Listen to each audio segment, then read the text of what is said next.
नमस्कार। आज की इस कक्षा में हम वायुमंडलीय तापमान के बारे में पढ़ेंगे। वायुमंडलीय तापमान से अभिप्राय ये लिया जाता है कि कब वायुमंडल में तापमान बढ़ने लगता है या उष्णता बढ़ने लगती है अथवा कब ठंडक होने लगती है। यहाँ पर जब वायुमंडलीय तापमान की हम बात करते हैं तो उसका आशय केवल वायु के तापमान से या ऊर्ध्वाधर तापमान से या धरातलीय तापमान से कोई एक अभिव्यक्ति ना होकर एक समग्र अभिव्यक्ति होती है। हम तापमान तो वायुमंडल का ही पढ़ेंगे, लेकिन वायुमंडल में हम दो प्रकार की अभिव्यक्तियों को इसमें करते हैं। एक, यदि हम भूमध्य रेखा से ध्रुवों की ओर चलें तो तापमान वितरण में या तापमान वायुमंडलीय तापमान में किस प्रकार का परिवर्तन होता है, और एक दूसरा, यदि हम धरातल से ऊपर की ओर चलें अर्थात ऊर्ध्वाधर चलें तो तापमान में किस प्रकार परिवर्तन होता है। यहाँ जब हम वायुमंडलीय तापमान को प्रभावित करने वाले कारकों की बात करते हैं, यानी हम ये देखना चाहते हैं कि कौन कौन से कारक हैं जो वायुमंडलीय तापमान के वितरण को प्रभावित करते हैं, तो सामान्यतया हमारे दिमाग में, हमारे मन में एक वही बात आती है कि अरे ये तो वही कारक रहे होंगे जो सूर्य तप के वितरण को प्रभावित करने वाले कारक हैं। जी हाँ, कुछ कारक ऐसे हो भी सकते हैं और होते भी हैं जो वायुमंडलीय तापमान को प्रभावित कर रहे हैं और वही कारक सूर्य तप के वितरण को भी प्रभावित करते हैं, यानी सूर्य तप की तीव्रता को प्रभावित करते हैं। दूसरी ओर हम ऐसे कारक भी यहाँ देखेंगे जो सूर्य तप की तीव्रता को प्रभावित नहीं करते हैं, उनका सूर्य तप की तीव्रता से कोई संबंध नहीं होता है, वरन वे कारक केवल और केवल वायुमंडलीय तापमान वितरण को प्रभावित करते हैं। आइए एक बार ऐसे कारकों के बारे में तुलनात्मक रूप से देखें। यहाँ हम आपको याद दिला दें कि सूर्यतप को प्रभावित करने वाले कारकों में से 3 कारक आपके वायुमंडलीय तापमान को प्रभावित करने वाली इस श्रेणी में बैठे हुए हैं। देखते हैं कौन कौन से कारक हैं। पहला, अक्षांश। ये वो कारक है जो सूर्यतप की तीव्रता को प्रभावित भी कर रहा था और यहाँ वायुमंडलीय तापमान के वितरण को भी प्रभावित करने वाला कारक है। दूसरा, हम अगर देखें तो धरातल की प्रकृति। धरातल की प्रकृति वो कारक है जो वायुमंडलीय तापमान की वितरण को प्रभावित करती है, क्योंकि जहाँ पर तापमान अवशोषक तत्व ज़्यादा होंगे वहाँ पर तापमान बढ़ जाएगा, और जहाँ पर वायुमंडलीय सूर्य तप से आने वाले ताप के अवशोषक तत्व नहीं होंगे वहाँ तापमान सामान्य बना रहेगा। अर्थात ताप में सामान्य बने रहना अथवा उसकी ओर आकर्षित होना के कारण से तापमान प्रभावित होता है। तो ये जो दूसरा कारक है जो वायुमंडलीय तापमान के वितरण को भी प्रभावित कर रहा है और सूर्य तप की तीव्रता को भी। तीसरे कारक में हम वायुमंडलीय जो दशाएं हैं उनको देखते हैं, यानी वायुमंडलीय पारदर्शिता की बात हम कर रहे होते हैं वहाँ पर, और यहाँ हम वायुमंडलीय दशाओं की बात कर रहे होते हैं। ये 3 वे कारक हैं जो सूर्य तप की तीव्रता को प्रभावित करने वाले कारकों से आए हुए हैं। बाकी जो इसमें जो कुल 8 कारक आप देख रहे हैं उनमें से 5 कारक ऐसे हैं जो सूर्य तप की तीव्रता को प्रभावित नहीं करते हैं। जब हमने यहाँ पर जब इन कारकों की हम बात करने लगते हैं तो अक्षांश की जो भूमिका है वो सीधे सीधे सूर्य तप की तीव्रता को प्रभावित करने वाले कारक की भांति बैठी हुई है। यानी अक्षांश का मान यदि कम होता है, अर्थात हम भूमध्य रेखा की बात कर रहे हैं, तो भूमध्य रेखीय क्षेत्र में सूर्य की किरणें वर्ष भर लगभग सीधी गिरती हैं, जिसके कारण से अधिक सूर्य तप की प्राप्ति होती है, और अधिक सूर्य तप की प्राप्ति होने के कारण से इस भाग में तापमान अधिक रहता है। इसके विपरीत यदि हम ध्रुवीय क्षेत्रों की ओर जाएं तो वहाँ पर सूर्य की किरणें वर्ष भर तिरछी गिरती हैं, अर्थात उन 6 महीनों में भी जबकि वहाँ पर दिन रहता है उस समय भी सूर्य की किरणें वहाँ तिरछी गिर रही होती हैं, और इन सूर्य की किरणों के तिरछेपन के कारण से वहाँ पर कम सूर्य तप की प्राप्ति होती है। परिणाम, वहाँ पर वायुमंडलीय तापमान कम रहता है।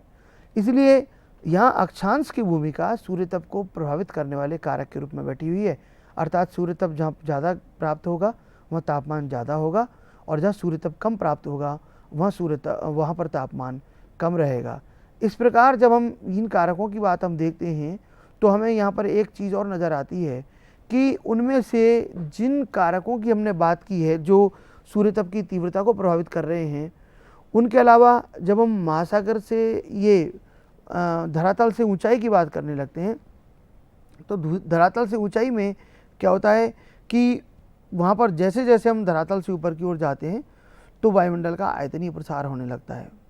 इस वायुमंडलीय आयतनीय प्रसार के कारण से ये पीपीटी नहीं चल रही है यार,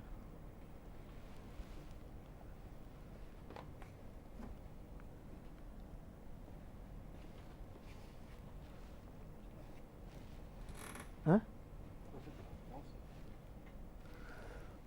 ये जब दूसरे कारक के रूप में हम बात करते हैं, आइए कि धरातल से ऊंचाई, जब हम धरातल से ऊंचाई के बारे में बात करते हैं तो हम देखते हैं कि धरातल से ऊंचाई बढ़ने के साथ साथ जो है वो वायुमंडल का आयतनीय प्रसार होने लगता है और वायुमंडलीय आयतनीय प्रसार के कारण से तापमान परिवर्तित होने लगता है।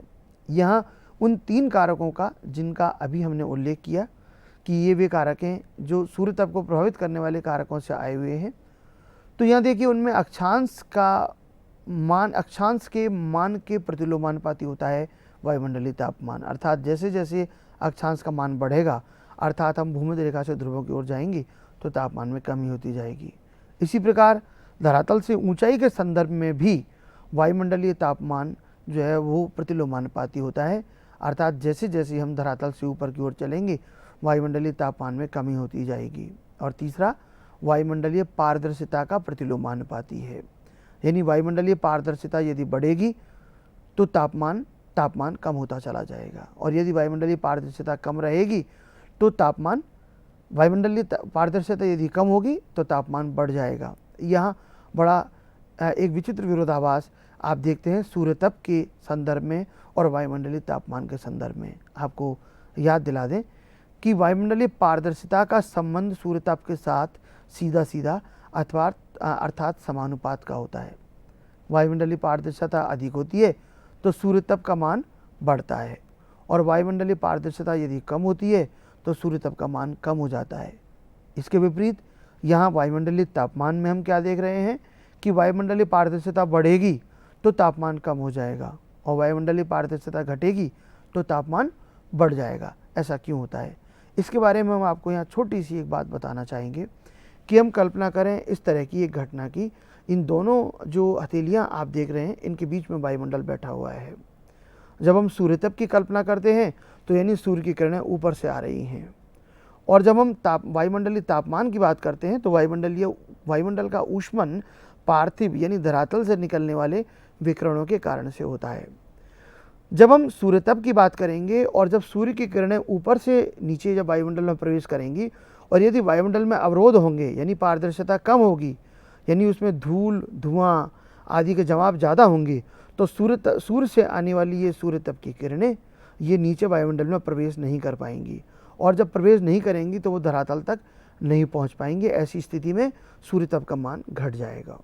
इसके विपरीत दूसरी स्थिति में चलते हैं, धरातल से निकलने वाले पार्थिव विकिरण। यदि धरातल से निकलने वाले पार्थिव विकिरण जब ऊपर की ओर चलेंगे और ऊपर वायुमंडल में कोई अवरोध बैठे हुए होंगे तो क्या होगा, नीचे से निकलने वाले पार्थिव विकिरण इस धरातल और इन अवरोधों के बीच में लॉक हो जाएंगे और लॉक होने से इस भाग में ऊष्मा का संग्रहण होगा और तापमान में वृद्धि हो जाएगी। इस प्रकार की घटना जो विरोधाभासी घटना है हम सूर्य तप और तापमान के संदर्भ में हम देख सकते हैं। यहाँ जो दूसरा कारक हम अभी आपको जो देख रहे हैं वह है समुद्र से दूरी का, और समुद्र से दूरी के साथ साथ भी वायुमंडलीय तापमान का वितरण प्रभावित होता है। यहाँ आपको याद दिला दें, सामान्यतः आपने यही पढ़ा होगा कि तटीय भाग में वर्ष भर जलवायु सम रहती है जबकि महाद्वीपों के आंतरिक भाग में जलवायु विषम रहती है। ये सम और विषम का अर्थ क्या है, देखिए जब शीत ऋतु और ग्रीष्म ऋतु के तापमान में बहुत अधिक अंतर ना हो तो ऐसी जलवायु सम जलवायु कहलाती है और ये तटीय भागों में रहती है। उसका कारण ये है कि तट के समीप जलराशि की स्थिति होने के कारण, जलराशि स्थित होने के कारण वह तटीय भाग के तापमान को न तो ग्रीष्म काल में बढ़ने देती है और न शीतकाल में गिरने देती है, क्योंकि थल समीर और जल समीर का प्रभाव वहाँ पर सक्रिय हो जाता है और ऐसी स्थिति में वर्ष भर तटीय भागों में जलवायु सम बनी रहती है। इसलिए भारत में भी मुंबई, कोलकाता, चेन्नई, इन अगर तटीय भागों को देखें तो न तो ग्रीष्मकाल में ये बहुत अधिक गर्म हो पाते हैं, न शीतकाल में ये बहुत अधिक ठंडे हो पाते हैं। ये समुद्र से निकटता के कारण से ऐसा होता है। यहाँ पर हम आपको एक बात और याद दिला दें कि ऊंचाई के साथ साथ तापमान में जो कमी होती जाती है, जिसकी अभी हम चर्चा कर रहे थे आपसे, हमने आयतनीय प्रसार की बात की, लेकिन आइए देखते हैं ऐसा होता क्यों है। यहाँ हम आपको ये बताएं कि वायुमंडल का ऊष्मन प्रधानतः पार्थिव विकिरणों से होता है। अभी हमने आपको अभी एक बताया भी था कि वायुमंडल मूलतः गर्म किससे होता है? धरातल से निकलने वाले पार्थिव विकिरणों से। यानी सूर्य तप से जो विकिरण आते हैं वो धरातल तक पहुंचते हैं और धरातल से उनमें से कुछ मात्रा परावर्तित कर दी जाती है, जबकि एक बहुत बड़ी मात्रा का अवशोषण कर लिया जाता है। जब ये ऊष्मा अवशोषित होती है तो अवशोषण के उपरांत धरातल से इसका पुनः विकिरण होता है, जिन्हें हम पार्थिव विकिरण कहते हैं। इन पार्थिव विकिरणों से वायुमंडल का ऊष्मन होता है। जैसे जैसे हम वायुमंडल की ओर ऊपर चलते जाएंगे तो वायुमंडल में जो वायु की घनत्व है, उसमें बैठे विभिन्न तत्व हैं, विभिन्न घटक हैं, उनकी सांद्रता में भी ऊपर की ओर कमी होती जाती है, लेकिन धरातल के निकट इनकी सांद्रता अधिक होती है। अर्थात इसका अर्थ यह हुआ कि जब धरातल से निकलने वाले पार्थिव विकिरण ऊपर की ओर चलेंगे तो उन्हें बहुत सारे अवरोधों का सामना करना पड़ता है। परिणामतः ऊपर की ओर चलने पर पार्थिव विकिरणों का मान क्षीण होता जाता है, अर्थात उनका तापीय प्रभाव भी कम होता जाएगा। तो इसका अर्थ ये हुआ कि ऊपर की ओर चलने पर पार्थिव विकिरणों का प्रभाव क्षीण होते जाने के कारण ऊपर की ओर चलने पर तापमान में कमी होती जाएगी और इसीलिए वायुमंडल में ऊपर की ओर चलने पर तापमान कम होता है। एक दूसरा कारण और भी है कि धरातल से ऊंचाई बढ़ने के साथ साथ अवरोधक तत्वों, जिनकी अभी हमने बात की थी, जैसे धूल हैं, गैसें हैं, जलवाष्प परत की मोटाई है और मेघ बैठे हुए हैं, ये भी वहाँ पर बैठे वायुमंडल में मौजूद हैं। जिन भागों में इनकी अधिकता ज़्यादा होगी वे ऊपर की ओर पार्थिव विकिरणों को नहीं जाने देंगे या उनका मार्ग अवरुद्ध करेंगे। परिणाम स्वरूप ऊपर की ओर ऐसे स्थानों के ऊपर तापमान कम हो जाएगा और अधिक कम हो जाएगा। तो इन कारकों का प्रभाव भी वायुमंडल में ऊपर की ओर चलने पर पार्थिव विकिरणों को क्षीण करता जाता है और परिणामतः तापमान में कमी होती जाती है। एक और जो कारण यहाँ पर महत्वपूर्ण है वो ये है कि धरातल से ऊंचाई बढ़ने के साथ साथ वायुमंडल का आयतनीय प्रसार होता है, जिसकी हमने चर्चा की थी। लेकिन आयतनीय प्रसार से वायुमंडल का तापमान कम होता जाएगा, इसका संबंध संभवतः हमें एडियाबेटिक प्रोसेस यानी रुद्रोष्म प्रक्रिया द्वारा समझना होगा। रुद्रोष्म प्रक्रियाएं या रुद्रोष्म तंत्र क्या होते हैं, इनके बारे में संभवतः आपने पहले पढ़ा हो। आइए फिर दोहरा लेते हैं एक बार। रुद्रोष्म तंत्र ऐसे निकाय होते हैं जिनके आयतन में परिवर्तन होने के साथ साथ उनके तापमान में भी परिवर्तन होता है, परंतु इस तापमान परिवर्तन के लिए वे ऊष्मा का अपने बाह्य परिवेश के साथ आदान प्रदान नहीं करते। इसको और सरल शब्दों में कहें तो इस प्रकार अभिव्यक्त किया जा सकता है कि रुद्रोष्म तंत्र एडियाबेटिक प्रोसेस ऐसे निकाय हैं, ऐसे सिस्टम्स हैं जो अपने बाह्य परिवेश के साथ ऊष्मा का आदान प्रदान नहीं करते, तथापि इनके तापमान में परिवर्तन हो जाता है और ऐसा तभी संभव है जबकि इनका आयतन परिवर्तन होता है। तो वायुमंडल का जब ऊपर की ओर चलने पर आयतनीय प्रसार होता है, ऐसा क्यों होता है उसके पीछे अनेक कारण बैठे हुए हैं, लेकिन हम अगर वायुमंडल का काट देखें तो उस पाते हैं कि एक कीपनुमा आकृति मिलती है, यानी धरातल के निकट इस तरह सकरा और इस तरह वो ऊपर की ओर फैलता जाता है। तो इस तरह आयतनीय प्रसार होता जाता है। तो वायुमंडल में जब ऊपर की ओर चलने पर आयतनीय प्रसार होता है तो उसका प्रभाव ये होता है कि उसके अंदर उसके जो खंड जिसकी हम बात कर रहे हैं उसमें संग्रहित ऊष्मा का मान प्रति इकाई आयतन में घटता जाता है और जब प्रति इकाई आयतन में ऊष्मा का मान घटेगा तो परिणामतः उसका तापमान कम हो जाएगा, इसलिए ऊपर की ओर चलने पर तापमान में कमी होती जाती है। इन सब से आगे और एक जो बात अभी हम बात कर रहे थे, तट से दूरी पर तापमान विषमता क्यों होती है, इसकी चर्चा हमने आप की। लेकिन इसमें एक बात और भी हम देखना चाहेंगे कि महासागर या समुद्र से दूरी बढ़ने के साथ साथ जल समीर और महासागरीय धाराओं का वायुमंडलीय समकारी प्रभाव कम होता जाता है। अभी हमने आपसे उसकी चर्चा की थी। जल समीर यानी जलीय भाग से थल की ओर चलने वाली पवनें। जब जलीय भाग से थल की ओर चलने वाली पवनें सक्रिय होती हैं तो वे तटीय भाग में यानी अपने प्रभावकारी क्षेत्र में तापमान को अधिक परिवर्तित नहीं होने देती हैं। इसी प्रकार महासागरीय धाराओं का प्रभाव भी रहता है। महासागरीय धाराएं भी यदि गर्म धारा किसी तटीय भाग के पास से गुजरती है तो वो वहाँ के तापमान को बढ़ा देती है। अगर ठंडी धारा वहाँ के पास से गुजरती है तो वहाँ के तापमान को कम कर देती है। लेकिन आपको याद दिला दें कि ग्रीष्म काल में महाद्वीपीय भाग यानी थल भाग अधिक गर्म होता है और जलीय भाग उसका अपेक्षाकृत ठंडा रहता है। ये हम दोपहर से पहले की बात कर रहे हैं। दोपहर से पहले जब स्थिति ये रहती है कि जलीय भाग ठंडा होगा तो निश्चित ही उसके ऊपर स्थित वायु अपेक्षाकृत ठंडी रहेगी, और थलीय भाग जो गर्म हो जाता है उसके ऊपर की स्थित वायु गर्म हो जाती है। गर्म होने के कारण वो ऊपर उठती है, और जबकि जल के भाग के ऊपर बैठी वायु ठंडी होने के कारण, भारी होने के कारण नीचे होती है। तो वो वायु जब थल भाग के ऊपर से वायु जब ऊपर उठने लगती है तो उसका स्थान घेरने के लिए वहाँ पर थल भाग के ऊपर न्यूनदाब की सी जो आंशिक न्यूनदाब या स्थानिक न्यूनदाब की स्थिति बनने लगती है। तो उसके कारण से जलीय भाग की ओर से वायु उसकी ओर आकर्षित होती है, अर्थात जल समीर का चलना प्रारंभ हो जाता है। देखिए हम कब की बात कर रहे हैं, ग्रीष्म काल में दिन के समय जल समीर चल रही है। क्योंकि हमने कहा जलीय भाग के ऊपर स्थित वायु अपेक्षाकृत ठंडी है, तो हम ये कल्पना कर सकते हैं कि ठंडी वायु जब तटीय भाग में पहुंचेगी तो वहाँ के तापमान को कम कर देगी, और इसलिए ग्रीष्म काल में तटीय भाग अपेक्षाकृत ठंडे रहते हैं। यही बात अगर हम रात्रि की करें, शीतकालीन रात्रि की करें, तो शीतकालीन रात्रि में फिर हम देखते हैं कि जो थल भाग है वो बहुत अधिक ठंडा हो गया है, जबकि जलीय भाग अपेक्षाकृत गर्म बना रहता है, और गर्म होने के कारण जल भाग से ऊपर की ओर वायु उठने लगती है।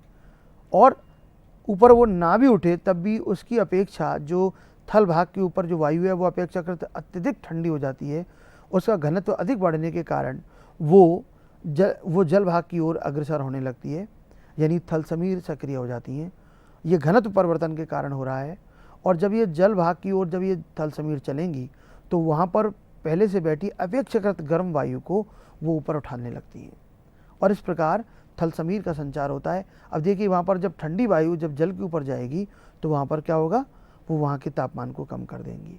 इस प्रकार थल समीर जल समीर का संचार इन तटीय क्षेत्रों में बना रहता है। इसके विपरीत जब हम महाद्वीपीय आंतरिक भागों में जाएंगे तो वहाँ पर चूँकि इनका जल समीर का प्रभाव नहीं हो पाता है, इसलिए महाद्वीपीय भागों में तापमान विषमता होने लगती है, अर्थात वहाँ ग्रीष्मकाल अत्यधिक गर्म हो जाएगा और शीतकाल अत्यधिक ठंडा हो जाएगा। इसलिए जलवायु विषमता वहाँ पर उत्पन्न हो जाती है। जिन महासागरीय धाराओं की बात अभी हम कर रहे थे, उन महासागरीय धाराओं के प्रभाव की हमने बात की आपसे कि महासागरीय धाराएं अपनी प्रकृति के अनुरूप तटीय भाग में तापमान को प्रभावित करेंगी। यहाँ पर एक और महत्वपूर्ण कारक जिसे शायद आप पढ़ भी चुके हों, वो है जल और थल की विशिष्ट ऊष्मा। ये विशिष्ट ऊष्मा क्या है, आपने पिछले अध्याय में संभवतः गुप्त ऊष्मा के बारे में जाना कि गुप्त ऊष्मा क्या होती है। यहाँ एक और शब्द हम पढ़ रहे हैं, वो है विशिष्ट ऊष्मा। इन दोनों में थोड़ा सा हमें अंतर को समझना होगा।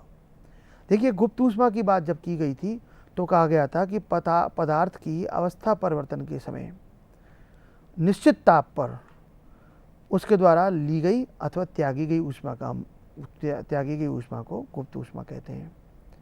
जबकि विशिष्ट ऊष्मा क्या है, यहाँ विशिष्ट ऊष्मा को परिभाषित करते हैं। तो आइए देखते हैं कि पदार्थ की 1 किलोग्राम मात्रा का तापमान 1 डिग्री सेंटीग्रेड से परिवर्तित करने के लिए आवश्यक ऊष्मा का मान।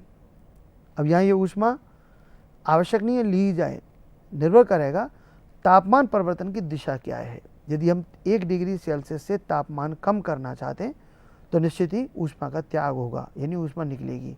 तो कितनी ऊष्मा 1 डिग्री तापमान गिरने के लिए निकाली जाएगी पदार्थ द्वारा, ये उसकी विशिष्ट ऊष्मा होगी। इसी प्रकार यदि तापमान को 1 डिग्री सेंटीग्रेड बढ़ाया जाए तो उसके पदार्थ द्वारा ऊष्मा ली जाएगी। तो यहाँ पर 1 डिग्री सेंटीग्रेड तापमान बढ़ने के लिए पदार्थ की 1 किलोग्राम मात्रा द्वारा कितनी ऊष्मा ली जाएगी, ये उसकी विशिष्ट ऊष्मा होगी।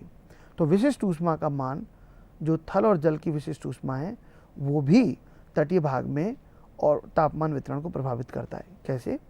क्योंकि जल की जो विशिष्ट ऊष्मा है वो थल से अधिक होती है।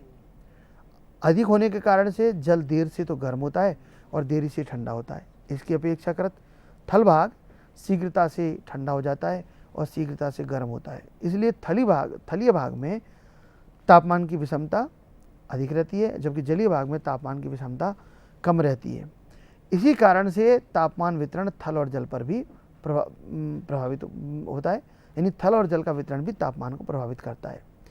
यहाँ पर हम आपको एक और बात बताते हैं कि यहाँ जल और थल की जो बात हम कर रहे हैं, यहाँ पर संवहन विधि जो है उसका भी एक रोल होता है, उसकी भी एक भूमिका होती है।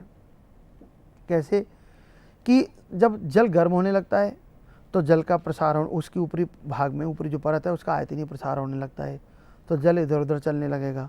नीचे से ठंडा जल ऊपर की ओर दाब मुक्ति के कारण से आने लगेगा, तो जल में संवहनीय धाराएं भी उत्पन्न होने लगती हैं। थल में चूंकि संवहनीय धाराएं नहीं होती हैं, केवल संचलन विधि द्वारा ही तापमान का वितरण होता है, इसलिए वहाँ पर संचलन विधि द्वारा तापमान का वितरण शीघ्रता से होने लगता है। यहाँ पर संवहन विधि के कारण से जब तापमान का पुनर्वितरण होने लगता है, तो इस कारण से तापमान जो ऊष्मा ग्रहण की गई है जल द्वारा वो काफ़ी दूर तक जल में पहुँचने लगती है और ठंडा जल ऊपर आने लगता है, और इस प्रकार की प्रकृति के कारण से जल को गर्म होने में और अधिक समय लग जाता है। इसलिए तटीय भागों में जलवायु समकारी प्रभाव बना रहता है, और ये एक शुद्धतः जल का प्रभाव होता है। इसके अतिरिक्त जल में क्षैतिज गतियाँ, जैसे अभी हम जिनकी बात कर रहे थे आयतीय प्रसार की, जल में जैसे लहरें हैं, जल में जैसे सागरीय धाराएं हैं, जो जल में स्ट्रीम्स की हम बात करते हैं, विभिन्न जल गतियों की बात करते हैं, तो जो क्षैतिज गति है जल की, उसके कारण से क्या होता है, जल की ऊपरी परत का स्थानांतरण होता रहता है। अर्थात जिस भाग ने जल के ने भी ऊष्मा ग्रहण किए वो भाग आगे स्थानांतरित हो जाता है, और उसके स्थान पर नया जो अपेक्षाकृत ठंडा भाग होता है वो वहाँ पर पहुँच जाता है, और वो फिर गर्म होने लगता है। इतनी देर में वो फिर आगे चला जाता है और पीछे से फिर ठंडा भाग आ जाता है। इस प्रकार इस क्षैतिज गति के कारण भी जल को गर्म होने में काफ़ी समय लगता है। जल के ऊष्मन की क्रिया जो है वो काफ़ी देरी से होती है, और इसी प्रकार इसके शीतलन की क्रिया भी धीमी गति से होती है, और उसका परिणाम क्या होता है कि जल पर अपेक्षाकृत अधिक समय तक समकारी प्रभाव बना रहता है, जबकि थल भाग पर ऐसा नहीं होता है। वो शीघ्रता से ऊष्मा का त्याग करता है और शीघ्रता से ऊष्मा को ग्रहण करता है, इसलिए वहाँ जल्दी से ही तापमान बढ़ता है और जल्दी से ही तापमान घटता है। जब हम इन कारकों की बात हम कर रहे थे, तो यहाँ पर एक और बात आती है कि पर्वतों की भी क्या भूमिका रहती है तापमान वितरण के संदर्भ में। क्या पर्वतीय क्षेत्रों में भी तापमान परिवर्तन मैदानी क्षेत्रों की अपेक्षा कुछ अलग रहता है या उसी प्रकार का होता है? जी हाँ, पर्वतों का पृष्ठीय क्षेत्रफल अधिक होता है। पृष्ठीय क्षेत्रफल से आशय क्या है, कैसे समझें पृष्ठीय क्षेत्रफल को? तो हमें कल्पना करते हैं, आइए कि हम एक किसी पर्वतीय श्रृंखला के यानी हम मोटाई की बात कर रहे हैं कि मोटाई में हमने इस प्रकार की, यदि एक पर्वत कोई या पहाड़ी श्रृंखला है, तो हमने क्या किया, उसके एक भाग में हमने एक धागा लगाया, और धागा लगाकर हम उसके सिरे की तरफ, ऊपर शीर्ष की तरफ चल रहे हैं, और दूसरे ढाल के साथ साथ नीचे उतर रहे हैं, और पुनः उसके पदीय भाग में आ जाते हैं। दोनों पदीय भागों तक पहुंचने पर जो धागे की लंबाई होगी वो उसका पृष्ठीय क्षेत्रफल होगा। ये लंबाई है, यदि उसकी जो पूरी श्रृंखला है उसकी लंबाई के साथ यदि उसको गुणा करेंगे तो उसका पृष्ठीय क्षेत्रफल आएगा। अब हम इसकी जो मोटाई देख रहे हैं पहाड़ी की या पर्वत की, इस मोटाई की बात करें तो उसके नीचे जो धरातलीय क्षेत्रफल है वो बहुत छोटा है, जबकि इसके ऊपर जो पर्वतीय या पहाड़ी ढालीय क्षेत्र जो आ रहा है वो काफ़ी बड़ा होता है। तो इस बड़े क्षेत्र के कारण से क्या होगा कि जितना ज़्यादा क्षेत्रफल होगा उतनी अधिक वो सूर्य ताप की प्राप्ति होगी उस क्षेत्र को, और उतना ज़्यादा तापमान वहाँ पर रहेगा। अतः पर्वतीय या पहाड़ी क्षेत्रों का पृष्ठीय क्षेत्रफल अधिक होने के कारण वहाँ पर तापमान अधिक होता है, क्योंकि वहाँ पर ज़्यादा सूर्य ताप की प्राप्ति होती है। इसी प्रकार चट्टानी या धरातलीय सतह, चूँकि उसकी ऊष्मा ग्रहण करने की क्षमता अधिक होती है, इसलिए वो अपेक्षाकृत शीघ्रता से गर्म हो जाता है, अर्थात पथरीले और चट्टानी क्षेत्रों में तापमान अधिक रहता है। इसी प्रकार यदि हम पहाड़ी या पर्वतीय जिस क्षेत्र की बात कर रहे थे उसमें भी हम अगर देखें तो पूरे पहाड़ी ढालों पर, दोनों प्रकार के पहाड़ी ढालों पर, एक में सूर्योन्मुखी और एक सूर्य विमुख ढाल, दो हैं, एक जो लीवार्ड साइड और एक विंडवार्ड साइड। दो साइड्स की जो हम बात कर रहे हैं, वन इज यानी जो कि फोर साइड और एक अपोजिट साइड की बात कर रहे हैं। तो उसमें जो सूर्य की तरफ वाला जो ढाल है, जिसे सूर्योन्मुखी ढाल हम कह रहे हैं, चूँकि उस पर सूर्य ताप की प्राप्ति हो रही है इसलिए वहाँ पर तापमान अधिक रहेगा। जबकि इसके विमुख ढाल पर, अपोजिट जो स्लोप है, वहाँ पर चूँकि छाया रहती है इसलिए वहाँ पर सूर्य ताप की प्राप्ति नहीं होने के कारण से वहाँ पर तापमान कम रहता है। अतः हम ये कह सकते हैं कि पर्वतीय जो क्षेत्र हैं उनके दोनों ढालों पर भी तापमान में अंतर आ जाता है। इस प्रकार के तापमान वितरण के बाद में यदि हम देखें कि एक और विचित्र स्थिति यह बनती है कि तापमान नियंत्रण में पवनों का जो महत्वपूर्ण योगदान है उसमें विचित्रता इस बात को लेकर है कि एक और हम कहते हैं कि पवन चूँकि प्रभावित होती है इसलिए वो वहाँ के तापमान को नहीं बढ़ने देती है। क्योंकि देखिए एक स्थान पर यदि जब वहाँ पर सूर्यताप की प्राप्ति हो रही है और कल्पना करें कि वहाँ पर कोई पवन प्रवाह नहीं हो रहा है यानी वायु रुकी हुई है, ऐसी स्थिति में जब सूर्यताप की प्राप्ति होगी तो उस स्थान का तापमान शीघ्रता से बढ़ने लगेगा। लेकिन यदि पवन संचार प्रारंभ हो जाता है तो जो वायु वहाँ पर गर्म होती जाएगी वो वायु आगे बढ़ती जाएगी, क्षैतिज संचार हो रहा है उसके स्थान पर फिर ठंडी वायु आती चली जाएगी। तो एक और इसका प्रभाव क्या होता है कि अपने स्थान पर जो मूल स्थान है वहाँ पर ये तापमान को नहीं बढ़ने देगी जल्दी से। लेकिन इसका जो विचित्रता की बात हम कर रहे थे वो विचित्रता इस संदर्भ को लेकर है कि पवन जिस क्षेत्र में पहुँचती है वहाँ अपनी प्रकृति का अनुकूल वहाँ के तापमान को प्रभावित करती है। जैसे अगर हम कल्पना करें कि किसी क्षेत्र से गर्म पवन किसी दूसरे क्षेत्र में पहुंच रही है, किसी ठंडे क्षेत्र में गर्म पवन आ रही है तो वो वहाँ के तापमान को बढ़ा देगी। इसके विपरीत यदि कोई ठंडी पवन किसी क्षेत्र में आ रही है तो वहाँ के तापमान को कम कर देगी। इसका उदाहरण हम भारतीय उपमहाद्वीप में भी देखते हैं। जो शीतकालीन उत्तर पूर्वी मानसून है, जब उत्तर पूर्वी मानसून पवनें जो ऊपर से हिमालयी क्षेत्र के ऊपर से जो ठंडी हवाएं आती हैं, शीत हवाएं आती हैं, शीत लहरें आती हैं, जब वो भारतीय महाद्वीपीय क्षेत्र में हिमालय के दक्षिण में प्रवेश करती हैं तो इन शीत लहरों का प्रभाव ये होता है कि यहाँ पर तापमान को काफ़ी कम कर देती हैं और यहाँ पर बहुत तेज़ी से ठंड पड़ने लगती है। ये वो उत्तर पूर्वी पवनों का प्रभाव होता है और कहा जाता है कि शीत लहरें चल रही हैं, शीत हवाएँ आ गई हैं। इसी प्रकार यदि ग्रीष्मकाल में दक्षिण पश्चिमी मानसून की पवनें आती हैं, चूँकि दक्षिण पश्चिमी मानसून की पवनें जब तक मानसून प्रारंभ नहीं होता है उससे पहले तक वो शुष्क पवनें होती हैं और शुष्क पवनें गर्मी पैदा करती हैं क्योंकि वो दक्षिण पश्चिम की ओर से आ रही हैं, अपेक्षाकृत गर्म पवनें हैं। पर उनका गर्मी या ग्रीष्म या उष्ण प्रभाव इसलिए नहीं हो पाता है क्योंकि वो सागर के ऊपर से गुजर कर आती हैं तो उनमें नमी होती है।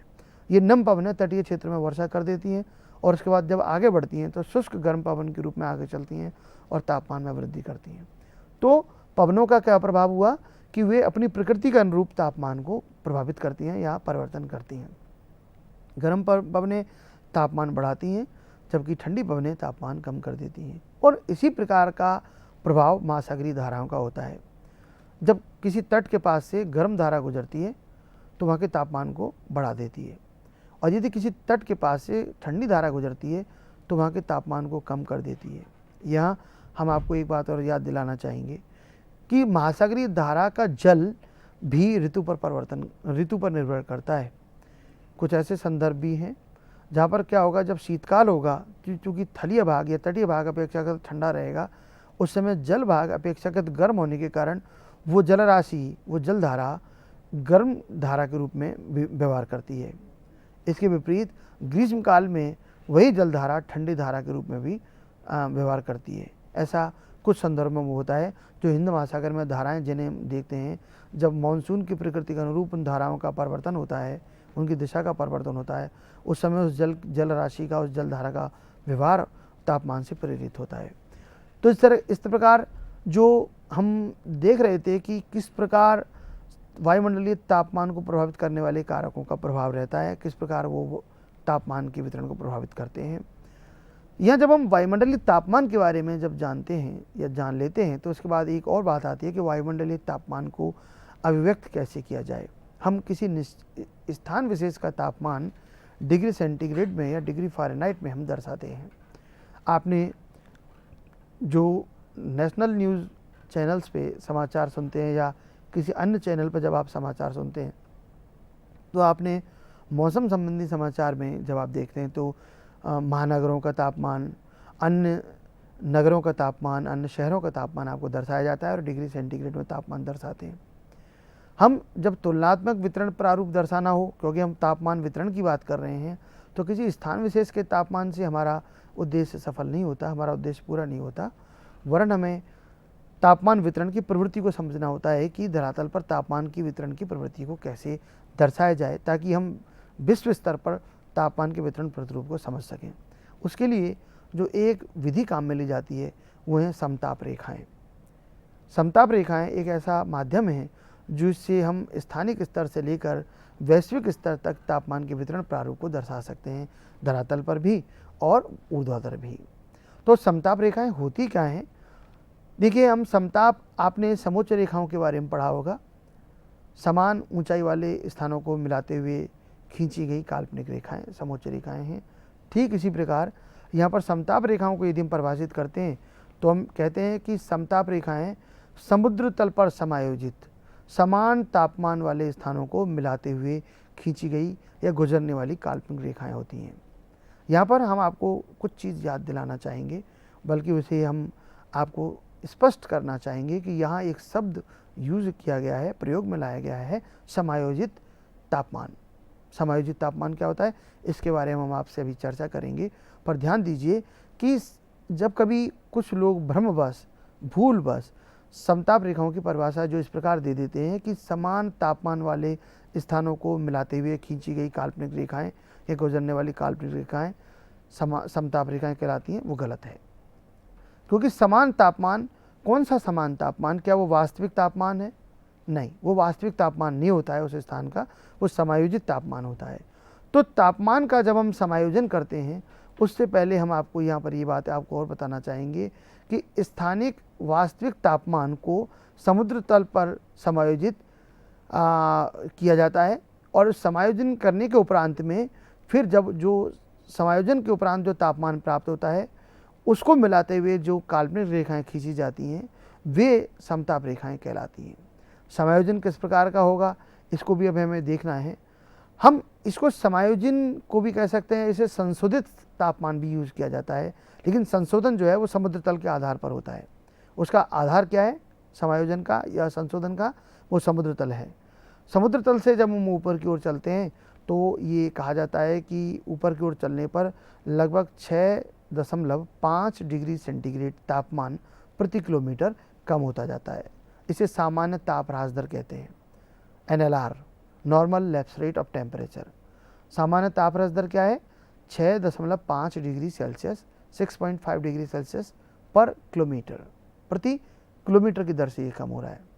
तो अगर हम ऊपर की ओर जाएंगे तो निश्चितः तापमान कम होगा, और अगर ऊपर से नीचे की ओर आएंगे तो तापमान में वृद्धि होती है। इस प्रकार इसको समायोजन की प्रक्रिया को समझने के लिए हमें यहाँ देखते हैं कि समताप रेखाएं किसी स्थान के वास्तविक तापमान को प्रकट नहीं करती हैं। जैसा भी आपसे कहा, इसको और आपको ध्यान में रखना होगा कि समताप रेखाएं कभी भी किसी स्थान के वास्तविक तापमान को नहीं दर्शाती हैं। यानी अगर 30 डिग्री सेंटीग्रेड की समताप रेखा किसी स्थान से गुजर रही है तो इसका अर्थ कतई यह नहीं है कि उस स्थान का वास्तविक तापमान जब जिस भी समय का दर्शाया गया है वो 30 डिग्री सेंटीग्रेड है। नहीं, वो इस पर निर्भर करेगा कि वो स्थान जो है वो समुद्र तल से किस ऊंचाई पर है, और फिर उस परिकलन द्वारा, कैलकुलेशन के द्वारा उस स्थान के वास्तविक तापमान की गणना की जाएगी। ये रेखाएं तापमान की वितरण प्रणाली को दर्शाने का सबसे सशक्त माध्यम है, strong way of representation of distribution of temperature on the global level, on the world. अब आप देखिए, यहाँ हम आपको एक मानचित्र दिखा रहे हैं या एक छोटा सा एक चित्र दिखा रहे हैं। इसमें अगर हम देखें तो ये ऊंचाई की बात हम कर रहे हैं, ऐसा हम ऊंचाई के लिए भी ले सकते हैं। इस ऊंचाई की जगह हम दूरी भी ले सकते हैं। यहाँ पर क्या है, एक तरफ तापमान हम दिखा रहे हैं डिग्री सेंटीग्रेड में, और दूसरी तरफ हम ऊंचाई दिखा रहे हैं, और ये समताप रेखाएं खींची गई हैं। समताप रेखाएं जिगजग होती हैं, टेढ़ी मेढ़ी होती हैं। क्यों टेढ़ी मेढ़ी होती हैं? उसके पीछे कारण ये है कि जो समान तापमान, समान समायोजित तापमान जहाँ होगा, इन्हें वहाँ से मिलाते हुए खींचा जाता है। अब समान, चूँकि धरातल पर जब ऊंचाई समान नहीं है तो चूँकि जो स्थान बैठे हुए हैं जिनके हम तापमान का समायोजन कर रहे हैं वो अलग अलग ऊंचाइयों पर हैं, तो निश्चित ही उनका तापमान भी अलग अलग होगा। इसलिए उनको मिलाते हुए जब खींचेंगे तो ये रेखाएं सीधी रेखा में ना आकर समायोजन के कारण से और वास्तविक तापमान के स्वरूप में भी ये टेढ़ी मेढ़ी ही रहती हैं। जबकि इसके विपरीत अपेक्षाकृत हम सागरीय भागों पर देखें तो समताप रेखाएं या समताप रेखाएं अपेक्षाकृत ज़्यादा सीधी चलती हैं। वो अपेक्षाकृत सीधी होती हैं क्योंकि वहाँ पर जो धरातलीय अवरोध नहीं होते हैं, वहाँ पर ऊंचाई में अंतर नहीं होता है, क्योंकि जल सतह सीधी रहती है, इसलिए वहाँ पर समताप और समताप रेखाएं भी लगभग सीधी बन जाती हैं। यहाँ पर हम जो समताप रेखाएं आपको दिखा रहे हैं, ये तापमान वितरण को दिखा रहे हैं कि किस प्रकार तापमान का परिवर्तन होता रहता है। यहाँ पर हम समताप ये तापमान समायोजन की अभी हम जो बात कर रहे थे, तो तापमान समायोजन की जो प्रवृत्ति है उसमें हम देखें कि किस प्रकार समायोजन होता है।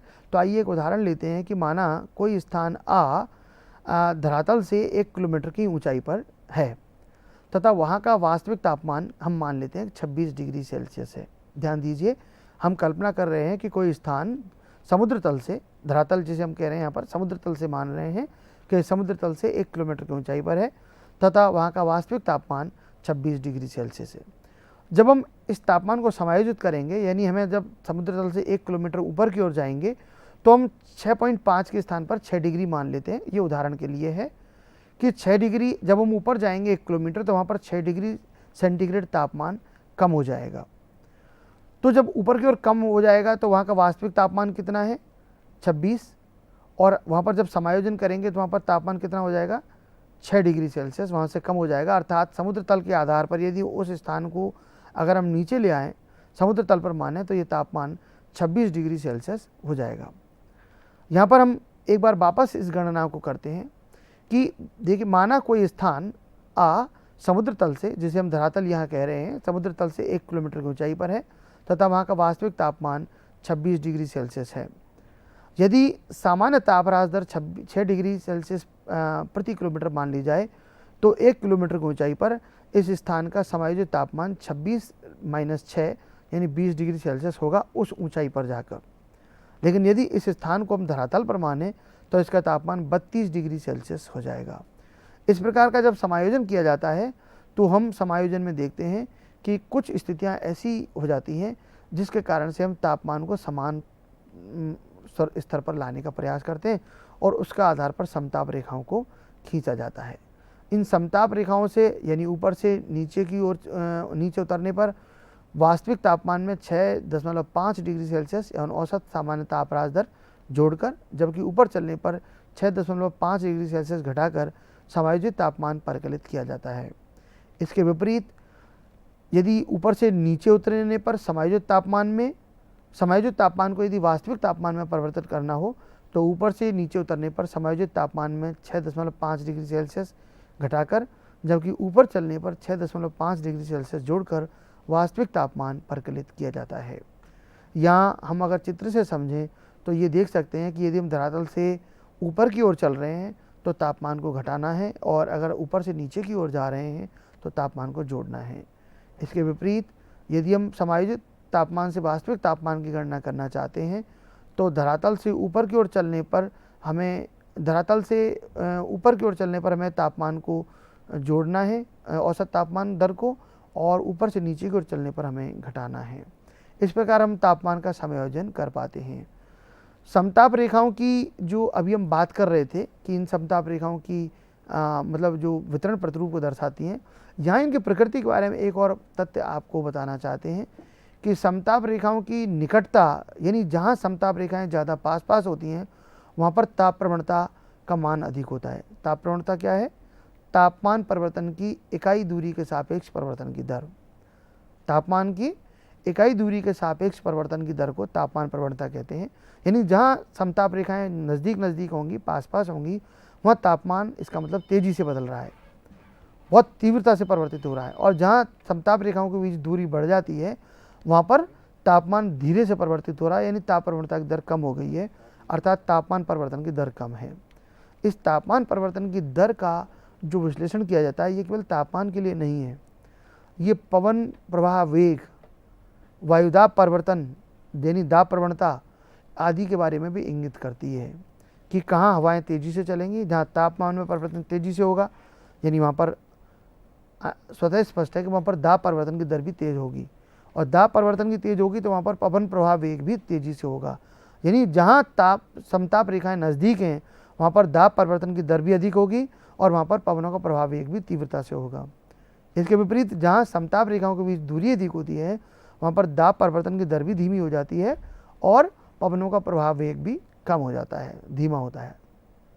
तो समताप रेखाएं दाब परिवर्तन की दिशा को भी दर्शाती हैं। इस प्रकार समताप रेखाओं के बारे में अभी जो हम विश्लेषण कर रहे थे उनका अर्थ ये निकलता है कि ये दाब परिवर्तन की दिशा, यानी दाब प्रवणता की दिशा, दाब प्रवणता बल की दिशा को भी दर्शाती हैं। यहाँ हम आपको एक चित्र दिखा रहे हैं। इस चित्र में हम आपको कुछ 2 स्थानों की समताप रेखाओं को कंपैरिजन कर रहे हैं, उनकी तुलना कर रहे हैं। यहाँ पर हम क्षैतिजीय दूरी देखिए, मान लीजिए किसी स्थान से 1 किलोमीटर, 2 किलोमीटर, 3 किलोमीटर की दूरी है। हमने 2 अलग अलग क्षेत्र लिए हैं, क्षेत्र आ और क्षेत्र बा। क्षेत्र आ में आप स्पष्ट देख रहे हैं कि समताप रेखाएं कितनी निकट हैं, कितनी तेज़ी से वहाँ पर तापमान परिवर्तन हो रहा है, जबकि केस बा में आप देख रहे हैं कि तापमान परिवर्तन की दर धीमी है, जिसमें केवल 5 समताप रेखाएं 2 डिग्री सेंटीग्रेड के अंतराल पर ही खींची जा चुकी हैं। जबकि इसके केस में अगर हम देख रहे हैं कि यहाँ पर जो समताप रेखाएं वो पास पास हैं। यहाँ पर दोनों चित्रों में जो 2 तीर लगाए गए हैं, आप क्षेत्र आ में कल्पना करिए, एक जगह छोटा तीर लगाया है, जिस यहाँ पर ये छोटा तीर आ रहा है, ये तीर, इसका मतलब यहाँ पर समताप रेखाएं पास पास है और यहाँ पर ताप प्रवणता का मान अधिक है। ताप प्रवणता का मान अधिक होने के कारण से यहाँ पर दाब प्रवणता का मान भी अधिक रहेगा। इसी क्षेत्र में यहाँ पर समताप रेखाओं के बीच की दूरी बढ़ गई है और दूरी बढ़ने के कारण से यहाँ पर ताप प्रवणता का मान कम है और दाब प्रवणता का मान भी यहाँ पर कम रहेगा। आइए क्षेत्र बा में भी अगर तुलना करें तो 2 समताप रेखाओं के बीच ही ऐसी स्थिति है जहाँ पर समताप रेखाएं एक जगह काफ़ी निकट हैं, दूसरी जगह काफ़ी दूरी पर हैं। जहाँ निकट हैं वहाँ पर ताप प्रवणता का मान अधिक, दाब प्रवणता का मान अधिक और पवन वेग ज़्यादा तेज़ी से रहेगा, जबकि इस दूसरी स्थिति में यहाँ पर ताप प्रवणता का मान कम, दाब प्रवणता का मान कम तथा पवन प्रवाह वेग भी धीमा रहेगा। इस प्रकार की जो ये समताप रेखाएं देखिए तुलनात्मक रूप में धरातल पर तापमान के वितरण प्रतिरूप को बहुत स्पष्ट दर्शाती हैं और हम ये तुलना कर सकते हैं कि किन क्षेत्रों में ताप, दाब और पवन प्रवाह की दशाएं क्या होंगी। यहाँ पर जब हमने तापमान और दाब और पवन की बात कर रहे थे, पवन वेग की बात की, तो इसका मतलब ये है कि क्या तापमान की इन रेखाओं से, समताप रेखाओं से हम दाब प्रवणता बल की दिशा को भी बता सकते हैं, क्योंकि जब तक दाब प्रवणता बल की दिशा हमें नहीं पता होगी तब तक हम पवन प्रवाह वेग की दिशा नहीं बता सकते हैं।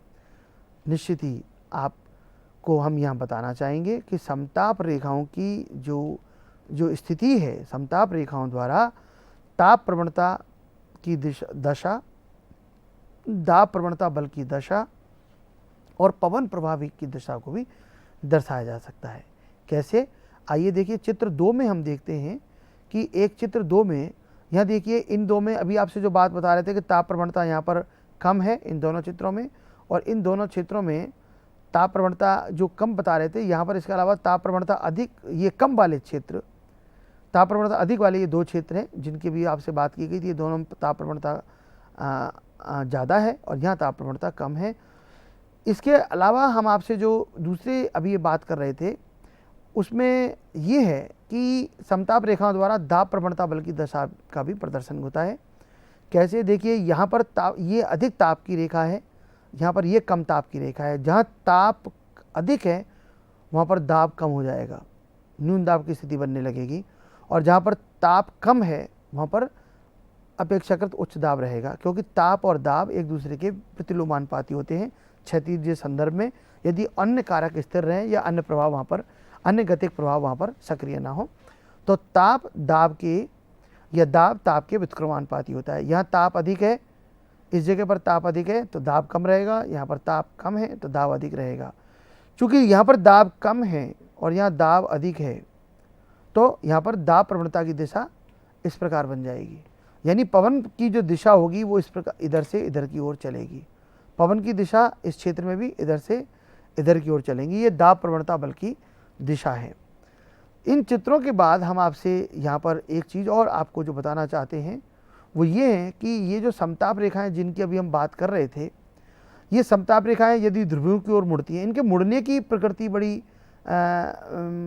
जो जलवायु दशाओं के बारे में बहुत अच्छा द्योतक होती है और कुछ इंगित करती है। आइए उसके बारे में देखते हैं कि जब समताप रेखाएं ध्रुवों की ओर मुड़ती हैं तो ये तापमान में वृद्धि का संकेत देती हैं कि यानी तापमान बढ़ रहा है।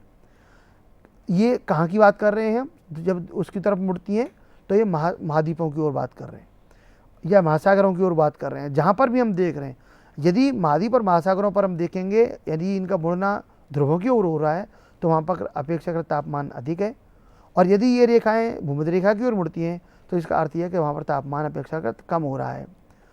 जब ये रेखाएं इसी प्रकार जब दूसरे जो पक्ष है आपका, ये जो हम देख रहे हैं कि जब जल और थल के मिलने के स्थान पर इन समताप रेखाओं में की दिशा में अचानक परिवर्तन आ जाता है।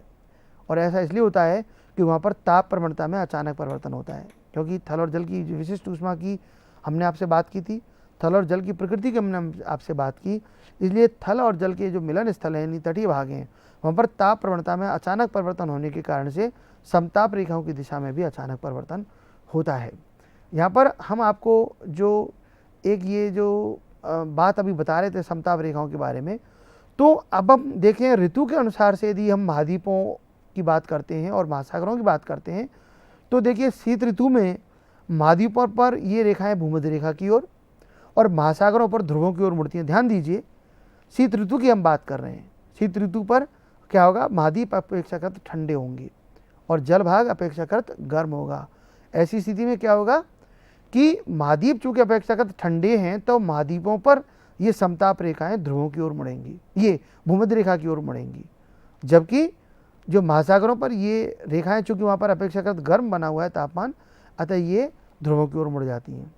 इसी प्रकार जब ग्रीष्म ऋतु आएगी, तो ग्रीष्म ऋतु में चूंकि महाद्वीपीय भाग अपेक्षाकृत गर्म रहते हैं, तो गर्म रहने के कारण से महाद्वीपों पर ये समताप रेखाएं ध्रुवों की ओर मुड़ जाएंगी, जबकि महासागरों पर ये चूंकि अपेक्षाकृत ठंडे रहेंगे जलीय भाग, तो वहाँ पर ये भूमध्य रेखा की ओर मुड़ेंगी। और ये इनका मुड़ाव विचित्रता जो है आप इस चित्र में बड़ी आसानी से देख सकते हैं। देखिए हम यहाँ पर इस उत्तरी अमेरिका महाद्वीप को देखें, ये शीत ऋतु की हम बात कर रहे हैं। इन देखिए ये समताप रेखाएं आ रही हैं और ये किस प्रकार ये नीचे की ओर मुड़ रही हैं। यहाँ जो ये लाल रेखा आप देख रहे हैं, ये भूमध्य रेखा है और इस भूमध्य रेखा की ओर ये समताप रेखाएं मुड़ी हुई हैं। ये देखिए इस प्रकार का वक्र बना रही हैं और ये वक्र नीचे की ओर झुक रहा है, यानी ये भूमध्य रेखा की ओर झुक रहा है।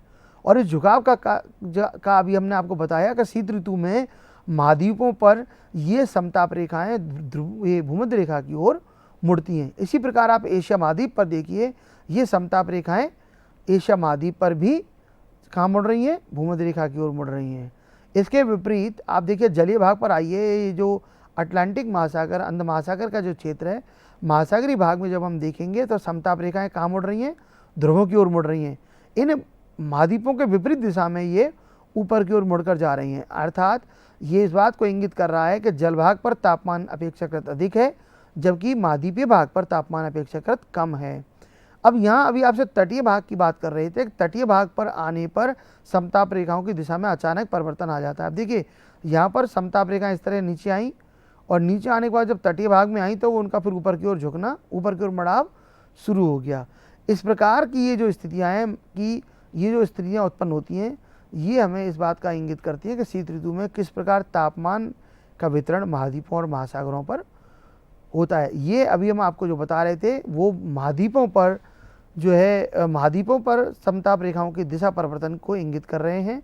और ये जो अभी आप देख रहे हैं लाल तीर से जो आप देख रहे हैं, वो महासागरों पर तापमान की समताप रेखाओं की मुड़ाव की दिशा को इंगित कर रहे हैं। ये चित्र अभी आप जो देख रहे थे, ये देख रहे हैं, ये शीत ऋतु का है। शीत ऋतु के इसी चित्र को हम और देखें, अगर हम वो सारे तीर हटा दें तो देखिए वो समताप रेखाओं की दिशा फिर यहाँ पर दिख रही है कि ये भूमध्य रेखा की ओर मुड़ रही है। इधर महासागरों पर वो ऊपर की ओर मुड़ रही है और फिर महाद्वीपों पर वो नीचे की ओर मुड़ना शुरू कर देती है। आइए दूसरा चित्र देखते हैं ग्रीष्म ऋतु का, ग्रीष्म ऋतु में किस प्रकार समताप रेखाएं मुड़ती हैं। चूँकि ग्रीष्म ऋतु है, महाद्वीपीय भाग अपेक्षाकृत गर्म है, तो आप देखिए ये समताप रेखाएं आसानी से आपको ऊपर की ओर मुड़ी हुई दिखाई दे रही हैं कि यहाँ पर समताप रेखाएं शीत ऋतु के विपरीत ऊपर महाद्वीपों पर ध्रुवों की ओर मुड़ जाती हैं, यानी तापमान में वृद्धि है, अर्थात महाद्वीपों पर तापमान अधिक है। जबकि इसके विपरीत अगर आप महासागरीय भाग पर आएंगे तो एक समताप रेखा को आप देखते जाइए कि ये ध्रुवों की ओर मुड़ी और इस तरह नीचे झुकने लगी और फिर महासागरों पर ये नीचे की तरफ झुक गई है। ठीक है, और भी समताप रेखाएं देखें महासागरों पर नीचे की ओर यानी भूमध्य रेखा की ओर झुक रही हैं, और जबकि जो ये महाद्वीपीय भाग हैं उस पर ये ऊपर की ओर मुड़ी हुई हैं। इस प्रकार समताप रेखाएं तापमान के वैश्विक वितरण प्रारूप को बहुत स्पष्ट समझाती हैं।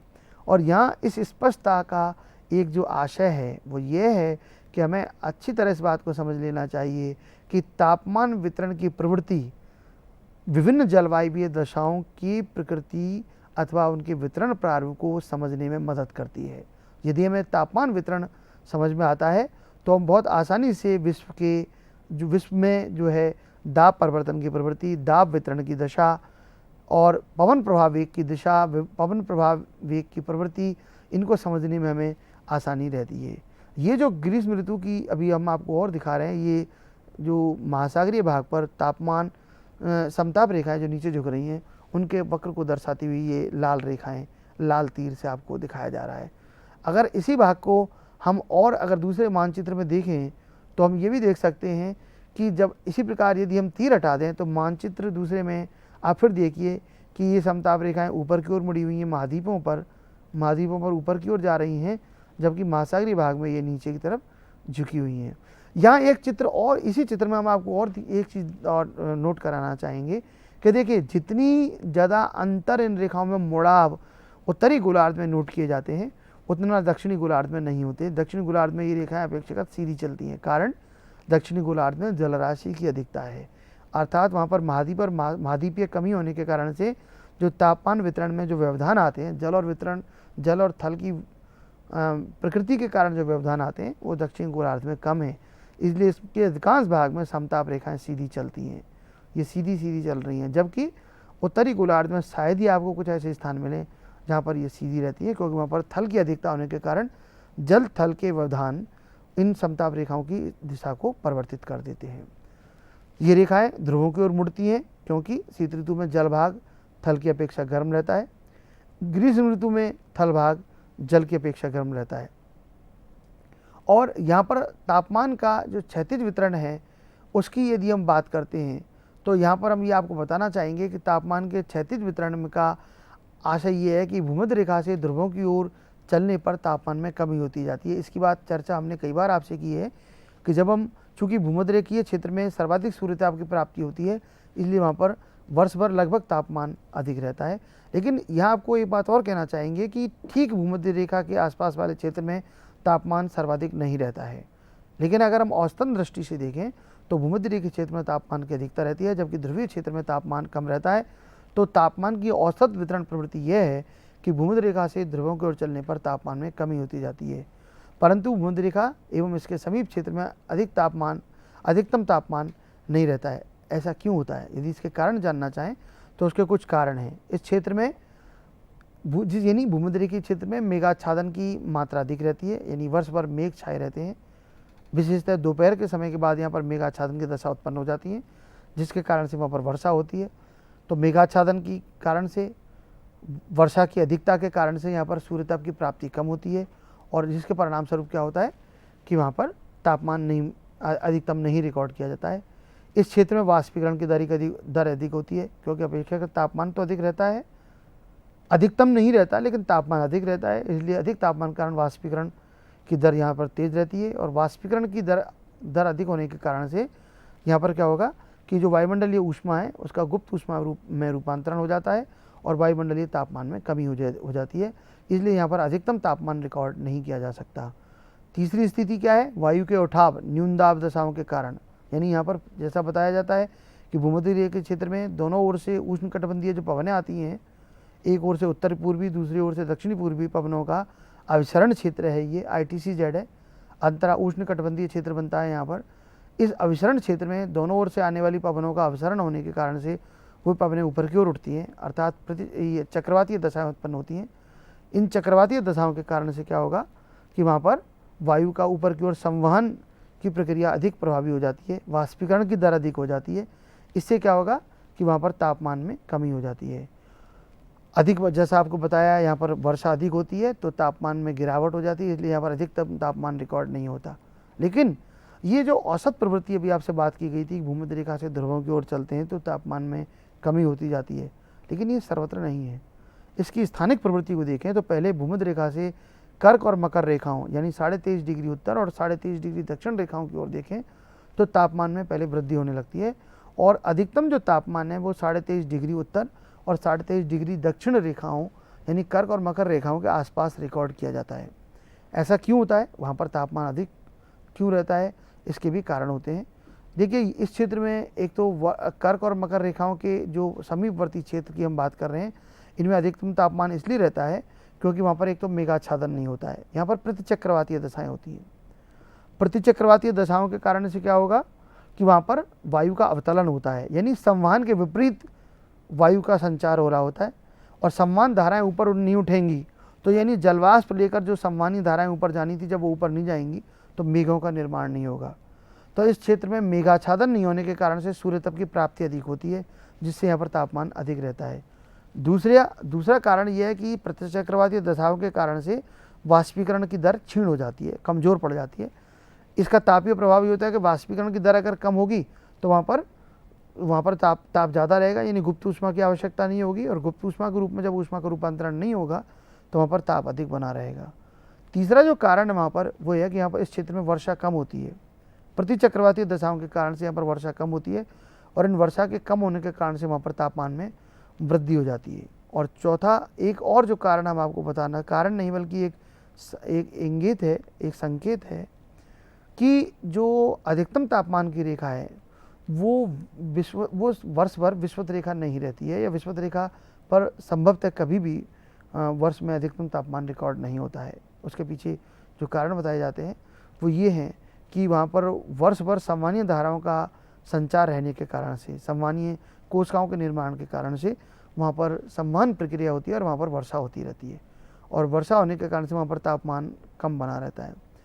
तो तापीय विषुवत रेखा की जो स्थिति है, तापीय विषुवत रेखा क्या है कि अधिकतम तापमान को मिलाते हुए अधिकतम तापमान वाले स्थानों को मिलाते हुए खींची गई एक काल्पनिक रेखा, ये तापीय विषुवत रेखा है, जहाँ पर अधिकतम तापमान रिकॉर्ड किया जाता है किसी ऋतु विशेष में और किसी माह विशेष में।